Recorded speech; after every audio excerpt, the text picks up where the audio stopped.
పథకం అయ్యేదాకి 2 రోజుల్లోనే ఎందుకు వీళ్ళు ఆయనకి గైడ్ ఇవ్వడం చెప్పడం ముందే లీకులు బేసిక్గా అది అయితే ఆగిపోతుంది. రెండవది అంతవరకు డబ్బులు ఇస్తారు, అది 2-3 నెలల్లో అనుకుంటున్నాను. అంటే వాళ్ళకి కూడా ఇమీడియట్ గా పెంచాలి కదా, వాలంటీర్లకు కూడా 10,000 పెంచేస్తారు, నెక్స్ట్ మంత్ పెంచేస్తారు వాళ్ళకు. అది ఇది 2 జరిగిపోతాయి. వాలంటీర్కి వీళ్ళకి పెన్షన్ రేపు నెల 1 తారీఖుకి ఇంటికి వెళ్ళి ఇస్తారు.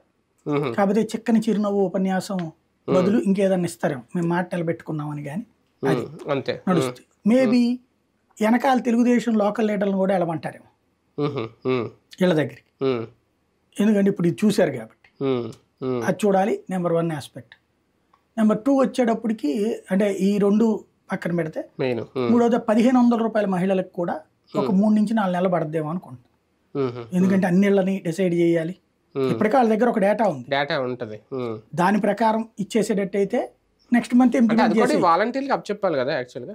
అదే నేను అంటుంది, ఆల్రెడీ వాళ్ళ దగ్గర ఉన్న డేటానే కదా, వాళ్ళకే డబ్బులు ఇవ్వని చెప్పాలి వాలంటీర్. ఎందుకంటే వాళ్ళు ఆల్రెడీ నారాయణ గారి ట్యాబులతో చేయించారు ఆయన ప్రతి ఇంటిది సర్వే. వాళ్ళందరికీ ఆ కాగితాలు కూడా ఇచ్చేసారు, మీకు ఇదిగో మీ ఇంటికి 2 లక్షలు వస్తాయి, ఏడాదికి 3 లక్షలు వస్తాయి, కాగితాలు అవి వస్తాయి.